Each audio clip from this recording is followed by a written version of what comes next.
Shalom, mon cher téléspectateur d'Espérance TV. Heureux de vous retrouver en ce jour de mercredi 24 juin 2026 pour l'émission La Méditation. Que Dieu vous bénisse sur vous. Et aujourd'hui, selon le lecteur adulte, nous avons le passage de 2 Samuel chapitre 11, verset 14 au verset 27. Et le thème de ce jour est oisiveté et conséquences. Oui, c'est la deuxième partie. Hier, nous avons vu l'oisiveté et conséquences, la première partie. Et aujourd'hui, nous verrons la deuxième partie. Et nous avons la question numéro 1, la question numéro 3.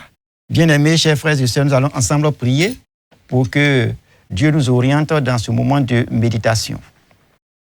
Père, nous te bénissons de ce que tu nous réunis encore autour de ta parole. Ta parole qui nous fait du bien, ta parole qui nous oriente, ta parole qui nous instruit. Ce jour, nous allons ensemble méditer sur le deuxième livre de Samuel, le chapitre 11, verset 14 jusqu'au verset 27. Sois avec nous et qu'à la fin de cette méditation, tu nous instruises comme il le faut. C'est au nom de Jésus que nous venons de prier. Amen.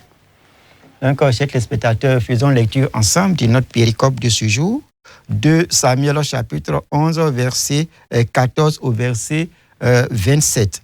Lisons ensemble. Le lendemain matin, David écrivit une lettre à Joab. Il l'envoya par la main d'Uri.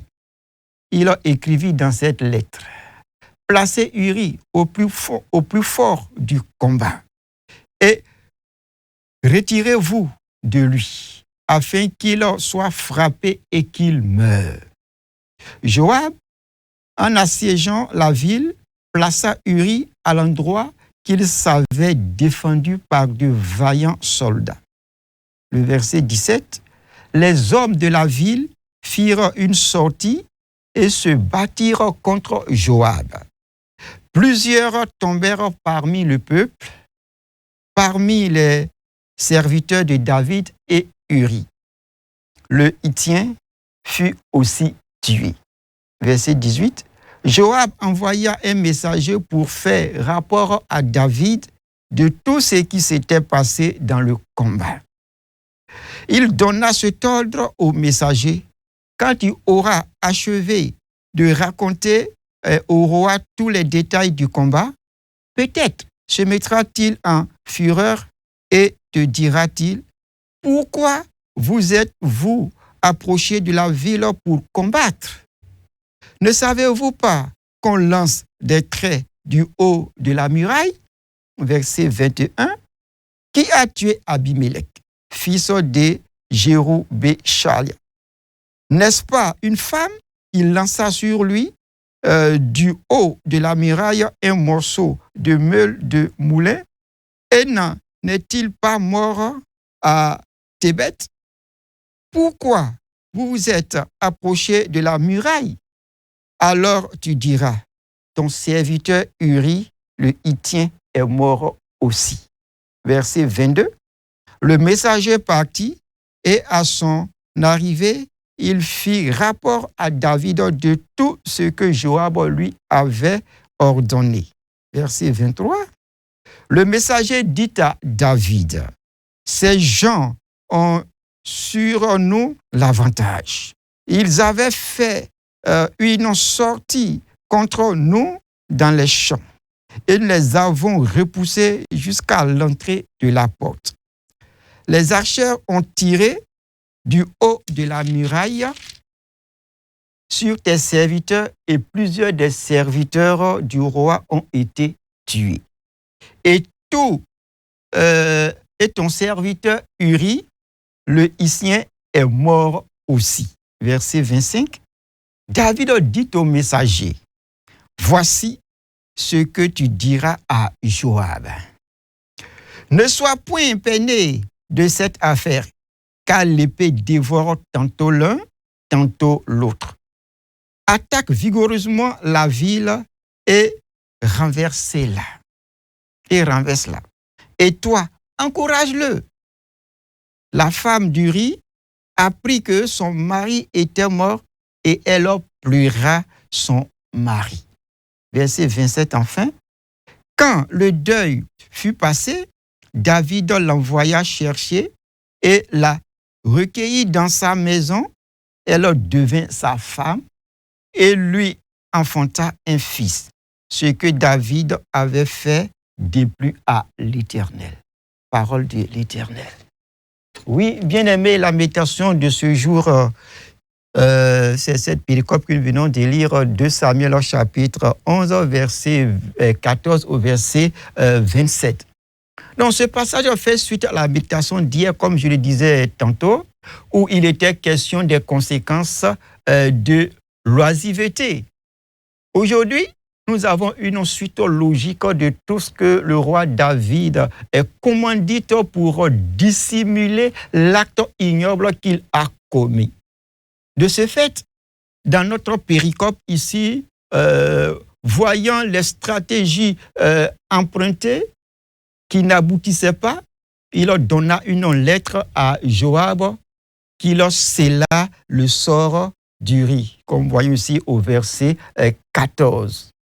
Donc, Joab devait placer Uri à la pointe du combat le plus violent pour ceux qui l'entouraient et pour que ceux-ci se retirent de lui, pour qu'il reste seul dans le combat.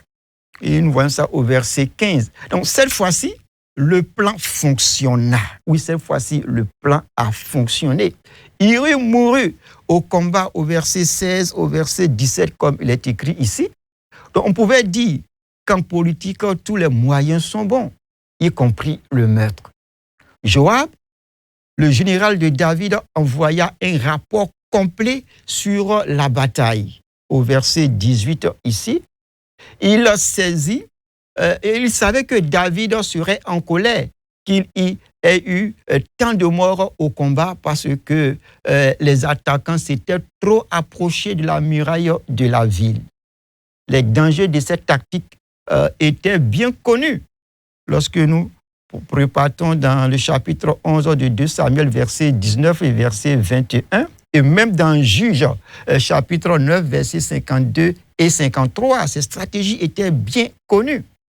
Donc, Joab savait ainsi que dans le passé, David avait tué les messagers porteurs de mauvaises nouvelles. Dans 1 Samuel 1, dans verset 13 jusqu'au verset 16. Aussi, conseilla-t-il à l'envoyé d'ajouter les mots qui calmeraient immédiatement la colère du roi. Il est dit ici au verset 21b, « Ton serviteur Uri, le Hittien, est mort aussi. » Le messager de Joab fut fidèlement rapporté à David. Dans le verset 22 jusqu'au verset 24, il a rapporté fidèlement tout ce que Joab lui a dit. Donc, en apprenant la mort d'Uri, David ne fit pas de reproche à Joab pour son imprudence, mais chercha plutôt à calmer les scrupules de Joab sur ce qui s'était passé en invoquant l'idée selon laquelle dans tout combat ou encore dans toutes les batailles, il y aura des morts. Au verset 25 ici, il le remis dans les mains. Donc, nous voyons que David n'a pas du tout été en colère parce que Uri est mort.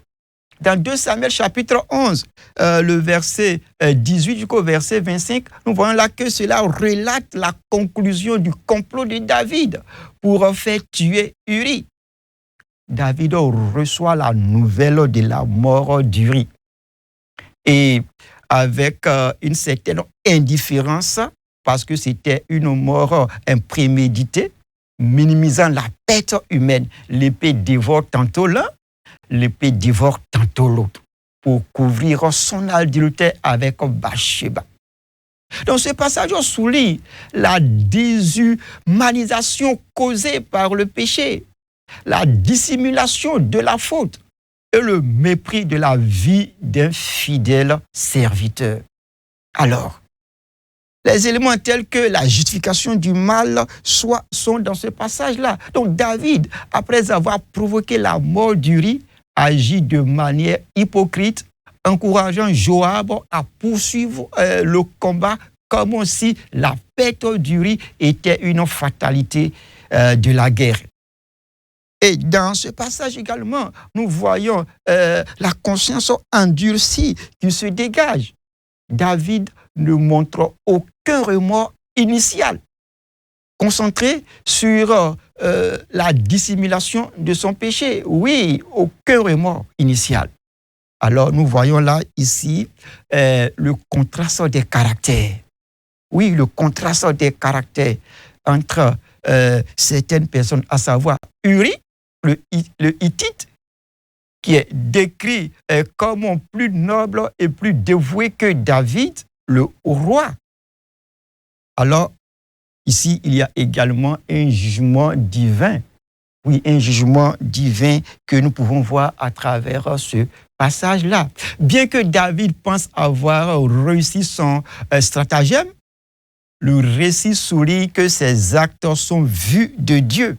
Au verset 27, ici, à la fin de notre péricope, quand le deuil fut passé, David l'envoya chercher et l'a recueilli dans sa maison. Il est allé chercher Bathsheba, qui est la femme d'Uri, et elle devint sa femme. Et lui enfanta un fils, ce que David fut déplu à l'Éternel. Oui, l'acte de David déplu à l'Éternel. C'est pourquoi j'ai eu à parler du jugement divin ici. Donc, cela annonce des conséquences de cette stratégie-là. Alors, la mort d'Uri, les événements s'enchaînèrent rapidement. Bathsheba prit le deuil de la mort de son époux. Dès la fin de son deuil, David en fit sa femme et elle lui donna un fils. Dans tout ce récit, bien-aimés, chers frères et sœurs, chers téléspectateurs, nous n'avons pas eu connaissance d'un seul mot de reproche de la part de Dieu et le lecteur pourrait avoir l'impression que Dieu n'acceptait tout ce que David avait fait. Nous ne demandons pas pourquoi il n'y avait pas cette recommandation-là.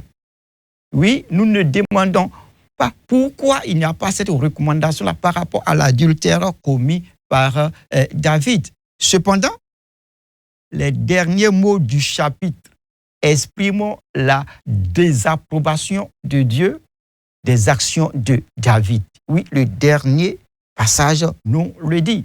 Ce que David avait fait déplu à l'Éternel. Donc David pouvait essayer de reléguer ce qui s'était passé parmi les incidents mineurs, mais aux yeux de Dieu, il avait commis un grand péché. À la fin de ce chapitre, nous voyons David sous un jour bien différent de la façon dont il nous avait été présenté dans le chapitre 8 de 2 Samuel. Oui, précisément chapitre 1, le chapitre 8, le verset 12. L'homme qui faisait auparavant droit et justice était devenu un déposte capable d'assassiner un fidèle sujet. Oui, il était capable de mettre fin à la vie de quelqu'un qui était proche de lui. Bien-aimé, l'orientation que le lecteur nous donne en ce jour pour continuer notre méditation, nous avons la question numéro 3. La question numéro 3, y a-t-il un exemple à suivre ou un exemple à ne pas suivre? Oui, l'exemple à suivre ici, bien aimé, il n'y a vraiment pas d'exemple à suivre ici. L'exemple à ne pas suivre, nous en avons beaucoup. Mais vu le temps qui nous est imparti, nous allons donner 2 à 3 exemples à ne pas suivre ici. Au verset 15, selon ce qui nous est dit ici, ce n'est pas un exemple à suivre. Il écrivit dans cette lettre: placez Uri au plus fort du combat et retirez-vous de lui afin qu'il soit frappé et qu'il meure. Ce n'est pas un exemple à suivre ici. L'endurcissement dans le péché, où David mettait tout à l'œuvre pour véritablement dissimuler sa faute. Donc ce n'est pas un exemple à suivre. Il a tout mis en place pour que Uri soit mis au fort du combat pour qu'il meure. Il était conscient de l'acte qu'il posait, donc ce n'est pas un exemple à suivre. Et l'exemple à ne pas suivre encore ici se trouve au verset 16. L'exemple à ne pas suivre ici. Joab, en assiégeant la ville, plaça Uri à l'endroit qu'il savait défendu par de vaillants soldats. Donc l'exemple à ne pas suivre ici, c'est le fait que Joab soit complice. Oui, complice du mal que David veut faire. Donc la complicité dans le mal n'est pas un exemple à suivre. Au verset 16 ici, la complicité dans le mal. Ce sont des choses qui ne sont pas bien à faire. Et comme leçon que nous pouvons tirer à partir de cette méditation, nous avons d'abord la conséquence spirituelle du péché, la conséquence spirituelle du mal. Bien que David soit roi, cet acte est un péché direct. Oui, c'est un péché direct contre Dieu qui brise sa communion et nécessitera un repenti profond. Comme nous le voyons dans le psaume 51, oui, ce repenti profond est exprimé dans le psaume 51. Et nous avons également une mise en lumière de la perfidité, c'est-à-dire que l'humain est la spirale destructrice du mensonge, même chez un homme de foi. Oui, David n'a pas eu vraiment de sentiment, n'a pas eu vraiment d'amour pour son prochain. Et l'autre leçon que nous pouvons tirer ici, c'est la complicité du pouvoir. Oui, la complicité du pouvoir. Joab, au lieu de refuser cet ordre immoral, exécute le plan de David, soulignant comment le pouvoir peut corrompre. Comment est-ce que le pouvoir peut entraîner d'autres personnes dans la chute? Pour Joab, peut-être qu'en refusant, le poste qu'il avait pourrait lui être retiré. Donc, il a accepté de suivre l'acte ignoble que David lui avait proposé. Donc, nous voyons également une mise en garde contre l'abus du pouvoir et le danger de tenter de cacher ses péchés, montrant comment une faute peut entraîner une conséquence qui va vraiment amener Dieu à te disqualifier. À partir de David, il y a l'adultère et en même temps le meurtre. Deux actes très, très dangereux. Bien-aimés, la leçon que nous pouvons encore voir dans cette péricope, c'est la fuite de la responsabilité. Oui, la fuite de la responsabilité. David tente de camoufler sa faute. Oui, mais le texte souligne que ses actions déplurent au Seigneur.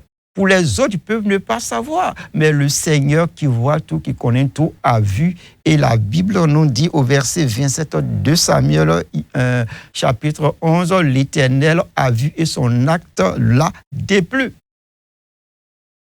Et cela annonce des conséquences graves dans la vie de David. Bien-aimés, chers téléspectateurs, la deuxième partie des conséquences de l'oisiveté, nous l'achevons ici à partir de cette méditation. Hier, c'était la première partie.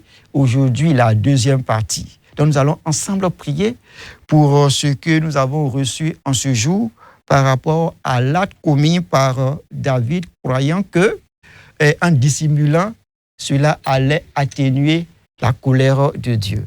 Prions.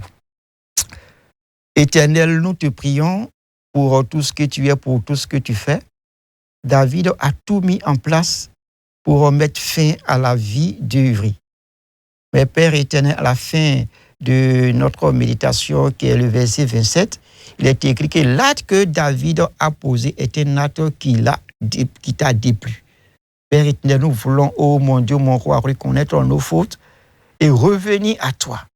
Parce que c'est toi qui nous pardonnes, c'est toi qui nous relèves, et qu'il n'y en a pas encore d'autres actes qui vont s'en ajouter pour encore alourdir la sentence. Aide-nous et que ta main soit sur chacune de nos vies au nom de Jésus. Amen. Oui, chers téléspectateurs, nous avons le lecteur adulte et la page 79 cela nous donne également de faire une méditation encore personnelle à la maison. Que Dieu vous bénisse et que sa grâce et sa faveur soient sur vous. Et shalom, à bientôt.